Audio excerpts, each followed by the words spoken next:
The galaxy was calm. Trade ships moved between stars and ancient empires watched each other carefully, waiting for a reason to strike but never daring to. Peace had become a habit, not because anyone wanted it but because everyone was tired of losing. For 800 years, three great powers had ruled the stars. The Corvan Empire, masters of war and order. The Vexari Collective, a hive-minded species that traded in secrets and information. And the Drow Dominion, cold and calculating, who controlled the outer systems with fear and technology. They fought, they traded, they made peace, and they broke it again. It was a cycle, endless and unchanging. But all of it was about to end, because of a small, quiet world.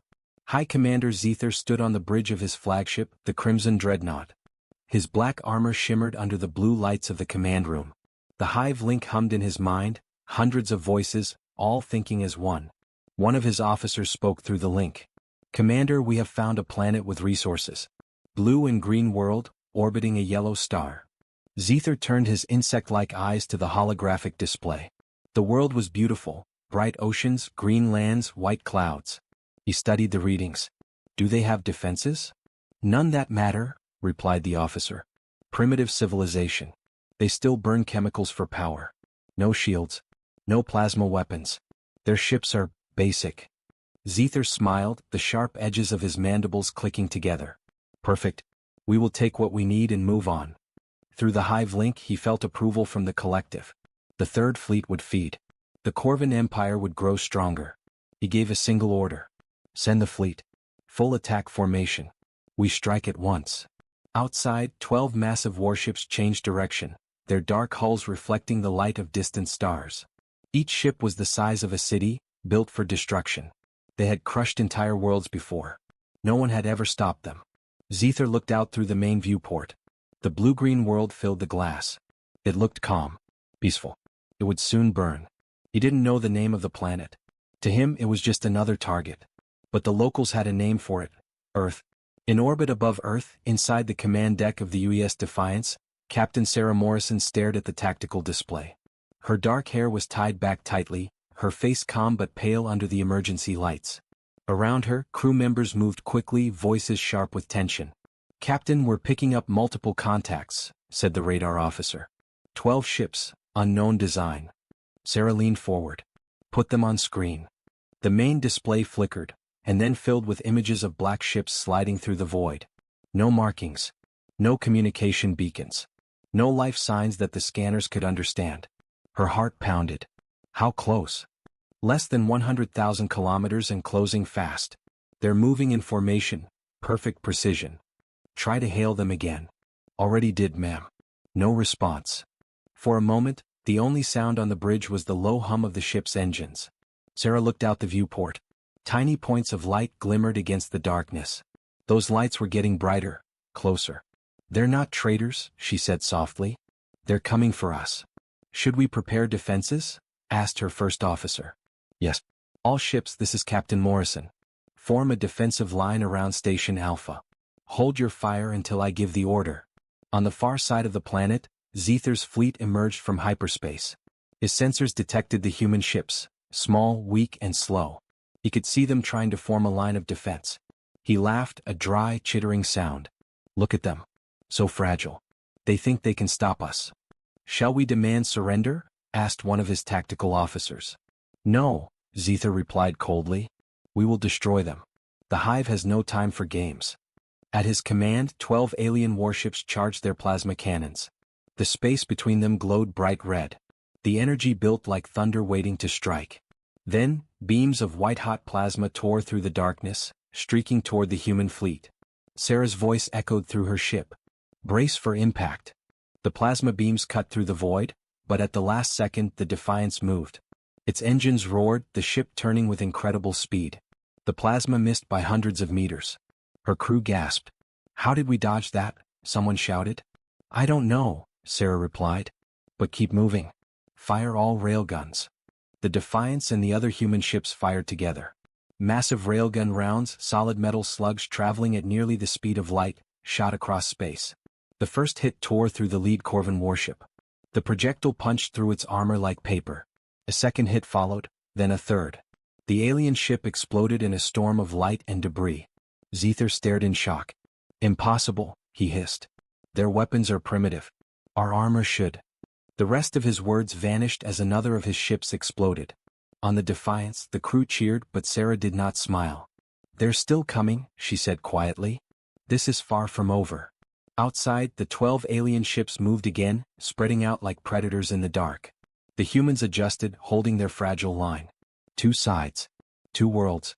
Both unwilling to fall. And in that moment the galaxy changed forever.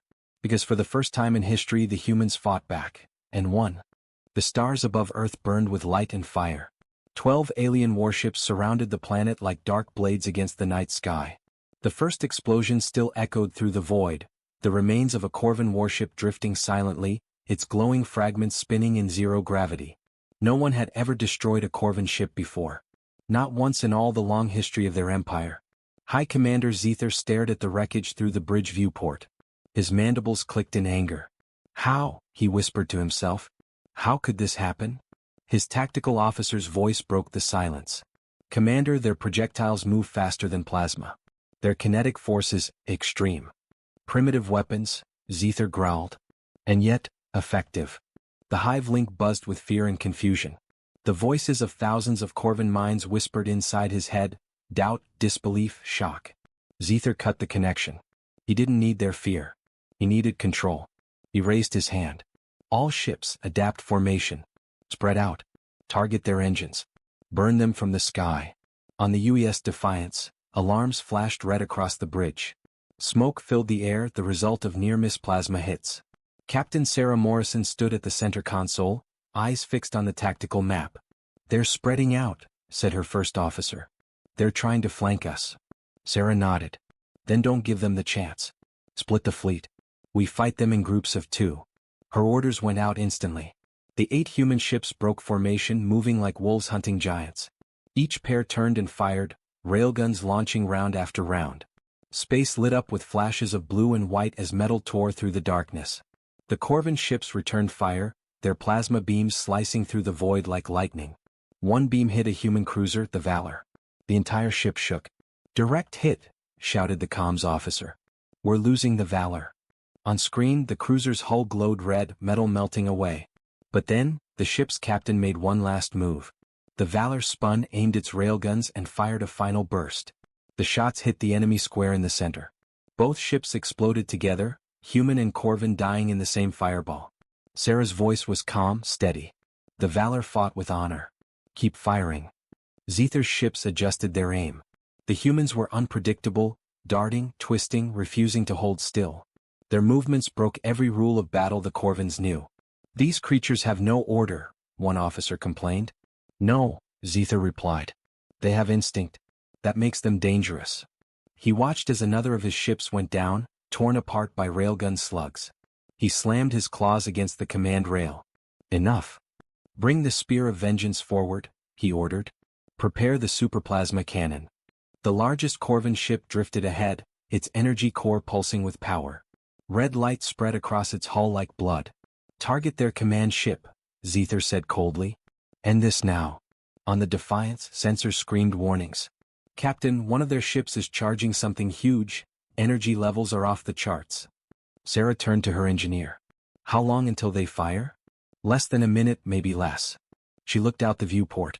The Spear of Vengeance glowed brighter with every passing second. The plasma charge inside could melt a moon. Sarah took a breath. All ships, divert power to engines. Prepare evasive maneuver Delta 7. But that'll take us straight toward them, shouted her first officer. Exactly, Sarah said. They'll never expect it. The human ships turned, engines burning white. Instead of retreating, they accelerated, heading directly at the Corvan flagship. Zether blinked in surprise. They're coming toward us? Commander, they'll be destroyed if they get closer. Then let them die. Zether shouted. Fire. The Spear of Vengeance released its blast. A wave of plasma, brighter than the sun, surged across space. The Defiance turned hard to the left, engines screaming. The plasma missed by only a few hundred meters, close enough to shake the ship like an earthquake. Panels exploded on the bridge, sparks flying. We're still alive, yelled the pilot. Sarah's eyes narrowed. Good. Now it's our turn. She opened the fleet channel. Target their flagship. Fire everything. 8 railguns fired together. The slugs streaked through the void, tearing through the spear of Vengeance's armor. The first hit cracked its hull. The second reached the power core. The third ended it. The massive alien ship exploded in a blinding burst of light. The shockwave ripped across the battlefield, scattering debris for thousands of kilometers. When the light faded, only silence remained. Zether's ship drifted, alarms wailing. Half his fleet was gone. His claws trembled with rage. "Retreat?" one officer asked weakly. Zether turned slowly, his eyes burning. "No. We do not retreat. Not to them." He opened the hive link again, his mind joining with every remaining ship. "We fight. To the last. For the Empire." The Corvin ships moved again, desperate and angry. But their perfect formation was broken. Their unity shattered. The humans fought like fire, spreading, unpredictable, unstoppable. One by one the Corvin ships fell. And for the first time, Zether felt something he had never known before. Not anger. Not pride. Fear. He looked at the small blue planet below, the one he had called primitive. "They are monsters," he whispered. "Beautiful, terrible monsters." On the Defiance, the surviving human ships floated in silence. Wreckage burned in the darkness. The price had been heavy. 3 human ships destroyed. Hundreds dead. But they were alive. Sarah looked at the main screen showing the fading explosions of the Corvin fleet. "They came for conquest," she said softly. "They found a warning." Her first officer nodded. "You think they'll come again?" Sarah's eyes never left the stars. "Oh, they will. And when they do," she smiled faintly, "we'll be ready." The Defiance turned slowly, engines glowing, heading back toward Earth. Behind them, the remains of alien ships drifted silently, cold witnesses to the day humanity stood its ground. And across the galaxy, whispers began to spread. The humans had fought the Corvin Empire, and won. For the first time in 1,000 years, the galaxy felt something new. Hope. The sky above Earth burned red. Falling debris from the destroyed alien ships streaked through the atmosphere like dying stars. The war that had begun in orbit was now coming home. High Commander Zether stood in the ruins of his command deck, smoke rising from shattered panels. 4 of his ships were gone, 3 more heavily damaged. His fleet had never known defeat until today. But Zether was not finished. He would take this world by force, burn its cities, and show the hive that the Corvin Empire still ruled the stars. "Prepare the landing forces," he ordered, his voice cold and sharp. "If we cannot take the planet from above, we will take it from the ground." Thousands of smaller dropships launched from the remaining Corvin vessels, glowing like fireflies as they entered Earth's atmosphere. On the ground, alarms screamed across every military base on Earth. In Washington, in Moscow, in Beijing, in New Delhi, governments were silent for only one moment. Then came the same command across the world: defend Earth. At Cape Haven Launch Base, Captain Sarah Morrison stood before a holographic map of Earth's orbit. The Defiance had landed for emergency repairs. Her crew worked like ghosts, silent, fast, exhausted. "Status report," she asked. Her engineer wiped sweat from his face. "We've got partial power back. Railguns are online. Shields still down. But we can fly." Sarah nodded. "Then we'll fly." Her first officer frowned.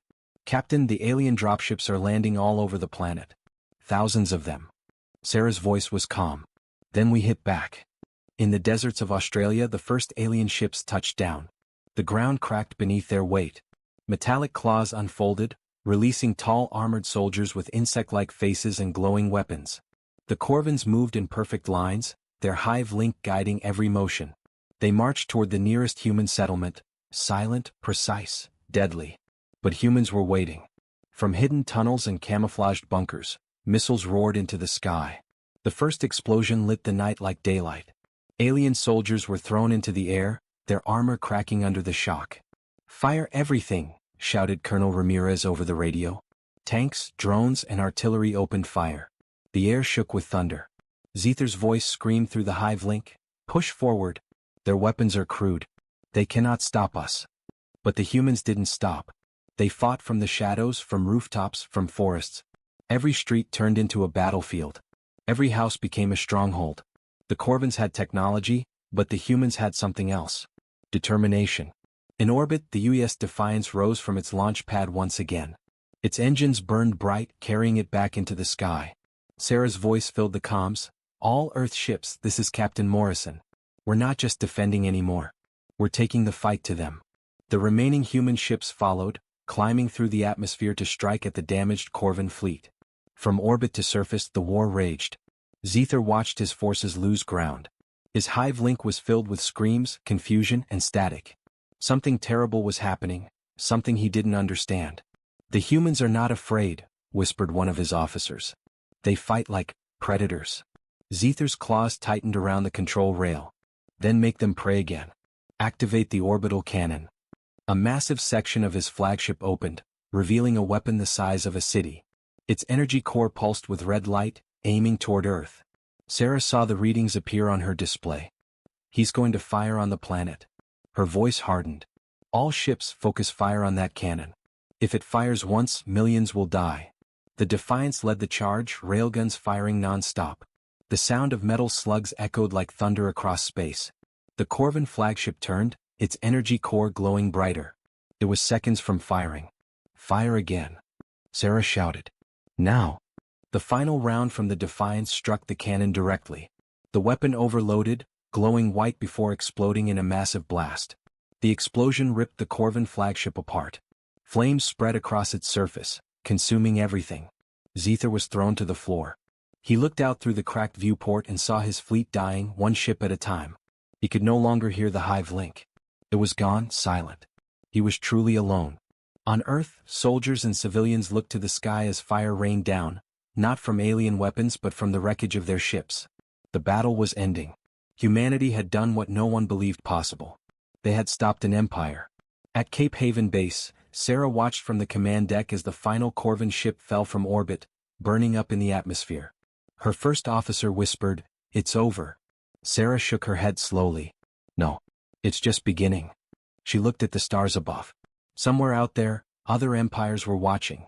The Vexry Collective, the Drow Dominion, and countless others. They had seen the entire battle unfold in silence.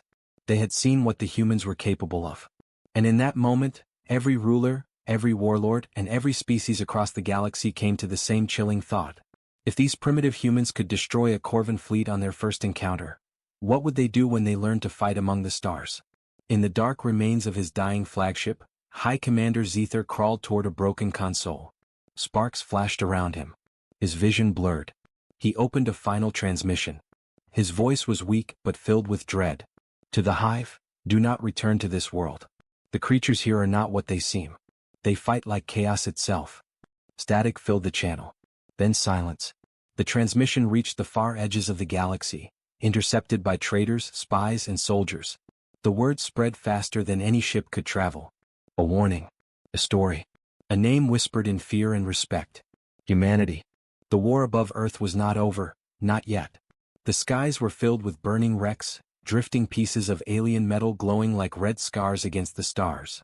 But even as the Corvin fleet broke apart, small fragments of their power still fought to survive. High Commander Zither refused to surrender. On the shattered bridge of his half-destroyed flagship, the Crimson Dreadnought, sparks burst from broken panels. The once proud warship groaned under its own weight, metal bending and splitting.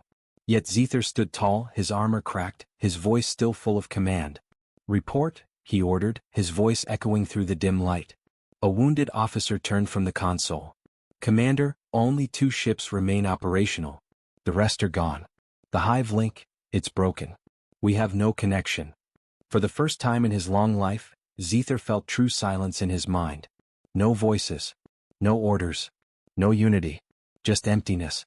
He looked out the viewport at the planet below, blue oceans, green lands, clouds swirling like paint.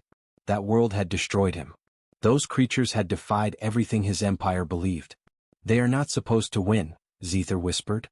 "They are not supposed to exist." Far below, the people of Earth watched from bunkers and rooftops as fire rained from the heavens. The night sky was alive, bright trails of debris falling like angry stars. Across every city, people whispered the same words. "They're leaving." But Captain Sarah Morrison knew better. On the bridge of the UES Defiance, she stood beside her crew as they tracked the remaining alien ships. Her eyes narrowed. "They're not retreating," she said quietly. "They're regrouping." Her first officer frowned. "For what? They've already lost." Sarah's voice hardened. "Desperation. That's when enemies are the most dangerous." The Defiance turned its battered hull toward orbit, engines roaring. Behind it, what was left of the human fleet followed. 7 ships, half of them scarred but still ready to fight. Set a course for the last Corvan ships, Sarah ordered. Let's finish this. In space, Zethir's final 2 ships joined together, forming one last battle line. Their energy cores glowed faintly, damaged, unstable but still powerful enough to kill. Prepare the gravity cannons, Zethir commanded. If we are to die, we take them with us. The alien officers obeyed without hesitation. Even without the hive link, loyalty ran deep. One of them looked up, eyes filled with fear. Commander, their ships are approaching. Let them come, Zethir hissed. The Defiance and its allies closed in. The battlefield was silent except for the hum of engines. The Corvan ships turned, facing their enemy. For a moment, both sides stared across the void, a final standoff between 2 worlds. Then, without warning, Zethir gave the order. Fire. Beams of distorted gravity shot from the Corvan cannons, bending light, pulling everything toward them. The human ships shook violently. One frigate cracked in half and vanished into the distortion. Sarah gritted her teeth. Evasive maneuvers. Don't let those beams lock on. Her pilot pulled the Defiance hard to the side, engines flaring. The ship trembled but held its course. Target their cores, Sarah said. They're overloading their own reactors. That's their weakness. The railguns charged, glowing blue with kinetic energy. Fire. 3 rounds shot out, crossing the distance in seconds. The first 2 missed. The third hit dead center. The smaller Corvan ship erupted into flame. The explosion was so bright it blinded the sensors for several seconds. When the light cleared, only one ship remained, Zethir's flagship. Inside the Crimson Dreadnought, chaos reigned. Flames spread through the bridge, oxygen levels dropping. Zethir stood alone, surrounded by fire and smoke. His armor was scorched. His breathing came in heavy gasps. An officer crawled toward him. Commander, we must abandon ship. Zethir stared down at the dying alien. There is no retreat. Not from this. He looked once more at the planet below. They are young, he said softly. Yet they fight like ancient gods. He reached out, pressing a control pad. Prepare the self-destruct. If I fall, the humans fall with me. The ship's energy core began to pulse wildly, the red light flashing faster and faster. On the Defiance, alarms screamed. Captain. The alien flagship's power readings are spiking. It's going to explode. Sarah froze for one heartbeat, then made her choice. All ships pull back. Now. But Captain, if we retreat, we'll be caught in the blast if we don't. The Defiance turned sharply, engines at full burn. The other ships followed, diving away as fast as they could. Behind them, Zethir closed his eyes. He thought of the Hive, the Empire, and the long centuries of conquest. All of it ending here, against a race that should never have been able to stand. His final words were barely a whisper. We were gods once, and now we bow to monsters. The Crimson Dreadnought exploded. The blast tore through space, a massive wave of fire and debris rolling outward. The Defiance shook as the shockwave hit, but it held together. The lights flickered, then steadied. When the smoke cleared, nothing remained of the Corvan fleet. The war was over. For a long moment, no one spoke. The bridge was silent. Sarah finally broke the stillness. Status. Her officer replied softly, all ships reporting minimal damage. The enemy is gone. Sarah exhaled slowly, feeling the weight of the words. Then it's done. Outside, the remains of the Corvan fleet drifted quietly, a graveyard in the stars. The Defiance turned toward Earth, its engines glowing faintly against the dark. The surviving human ships followed behind. Humanity had won, but at a terrible cost. Thousands dead. Cities scarred. Oceans burning with falling debris. And yet, among all the ruin there was pride. Because the impossible had happened. Humanity had faced an empire that ruled the stars, and survived. Across the galaxy the story spread like wildfire. The Vexery whispered of the blue world that bit back. The Drow Dominion called it the awakening of the apes. And in every corner of space, a single message was repeated again and again. Do not attack Earth. For in the ashes of their first battle, humanity had shown the truth. They were no longer the children of one small planet. They were the warriors of the stars. The smoke of battle had cleared. The silence that followed was heavy, almost sacred. Above Earth, the shattered remains of the Corvan fleet drifted like ghosts, their metal bodies frozen, their engines cold.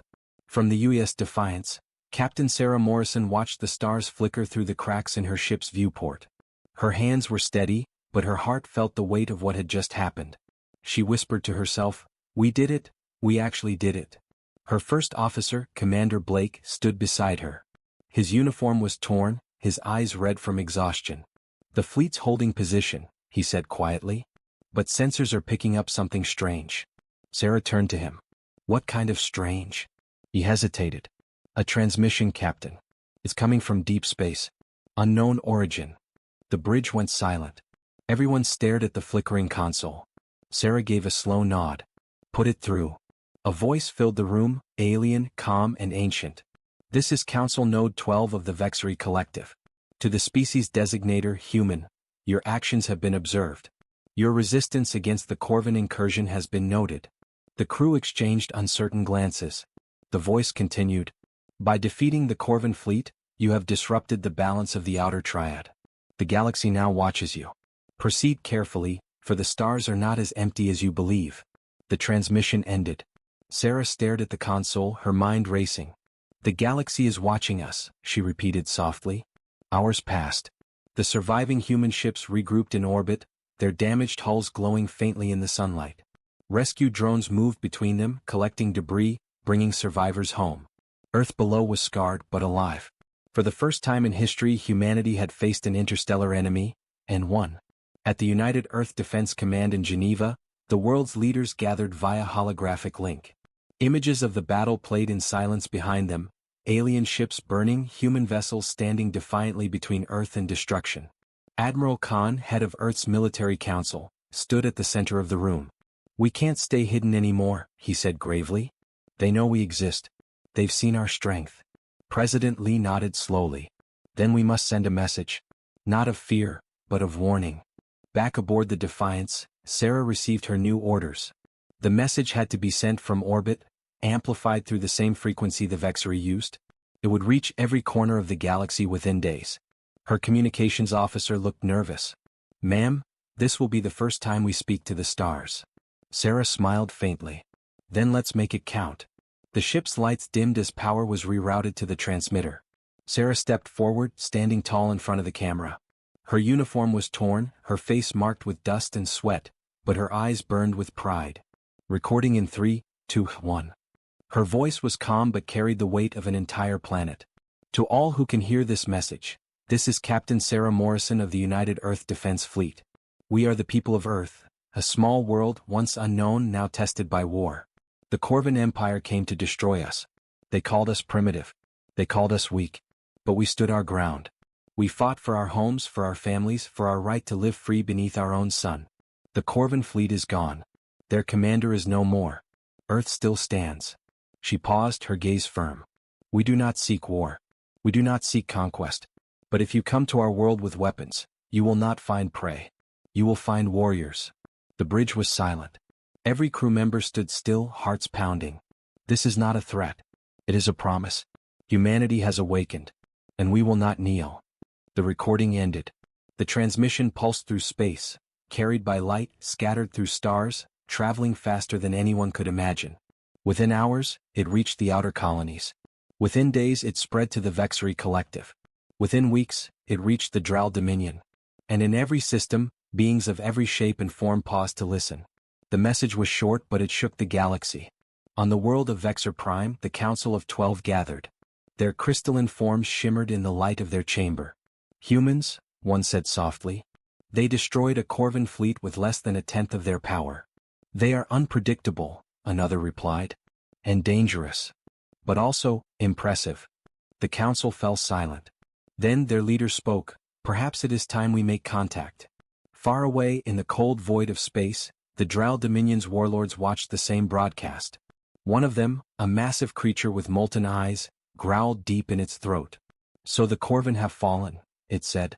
"And by the hands of a species still crawling from its cradle." Another warlord bared its teeth. "Should we crush them before they grow stronger?" The first shook its head slowly. "No. Let them grow. Let them build. When they are ready to challenge the stars again, we will be waiting." And on Earth, life slowly began to return to normal. Cities rebuilt. Families mourned. Scientists studied the alien wrecks, learning from every piece of technology they could recover. The Defiance, though damaged, became a symbol, a monument of survival. People left flowers and messages for its crew, calling them heroes. But Sarah Morrison didn't feel like a hero. She stood alone in the observation deck, looking down at the blue planet below. Blake approached quietly. "You did the right thing," he said. "The message, it'll keep them away." Sarah shook her head. "No. It'll bring them closer. Curiosity always does." He frowned. "Then what happens next?" She looked up at the stars, millions of tiny lights, each holding a secret. "Next," she said softly, "we go to them." Days later, the first new human ships began construction. Larger, stronger, built with hybrid technology from the wrecked Corvin vessels. Their mission: to explore, to prepare, and to defend. Humanity's place in the galaxy had changed forever. The stars were no longer unreachable. The galaxy was no longer a distant dream. And somewhere, in the silent darkness of space, the faint echo of Sarah's message still traveled, reminding every world, every empire, every ancient race, that Earth had awoken, and humanity was coming. Weeks passed after the Battle of Earth. Across the solar system, shipyards glowed brighter than ever before. The wrecks of the Corvin fleet were now surrounded by human engineers, drones, and scientists. Every fragment of alien metal was being studied, analyzed, and copied. Humanity was rebuilding, but not in fear. They were preparing. From orbit, the U.S. Defiance floated like a scarred guardian above the planet. Her hull was patched and burned, her engine still wounded, yet she stood proud, a symbol of what Earth had become.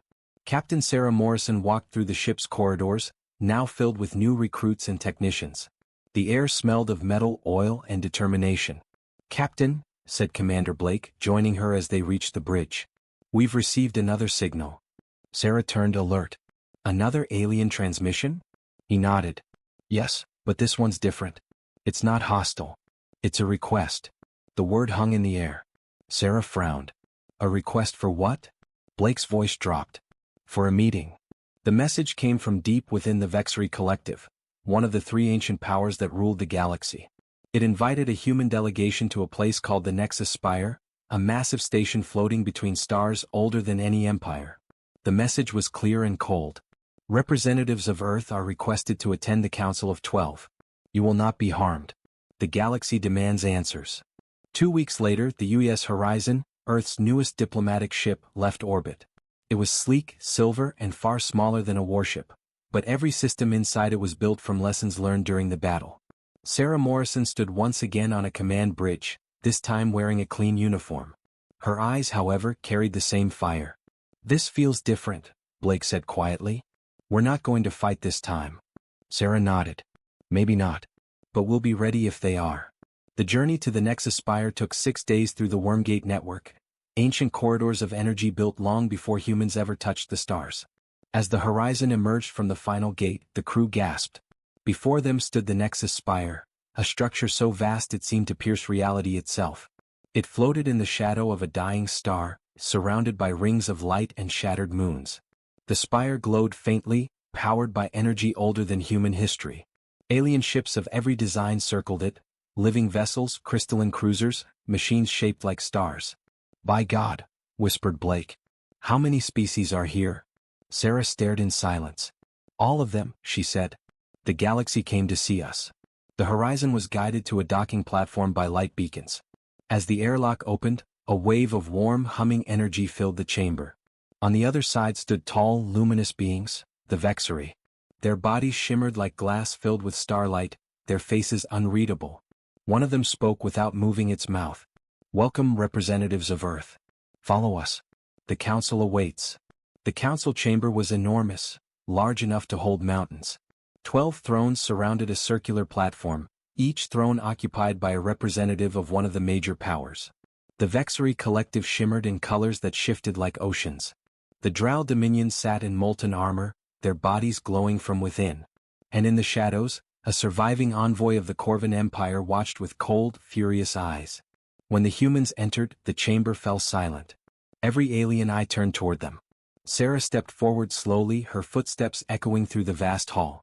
Behind her walked Commander Blake and 2 other diplomats, carrying the Earth insignia, a blue circle of oceans and land. The Vexery spoke first. "Humanity of Earth," said their speaker, a tall figure of living light. You have changed the balance of the stars. The Corvan Empire lies broken. The ancient peace trembles.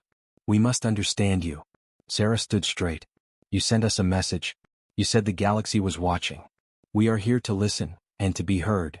The Corvan envoy hissed, its voice sharp like metal. You murdered our fleets. You killed our commander. You will answer for that. Sarah's expression did not change. He came to our world to enslave us. We defended ourselves. We didn't start that war, but we finished it. A deep rumble filled the chamber, alien voices whispering, murmuring.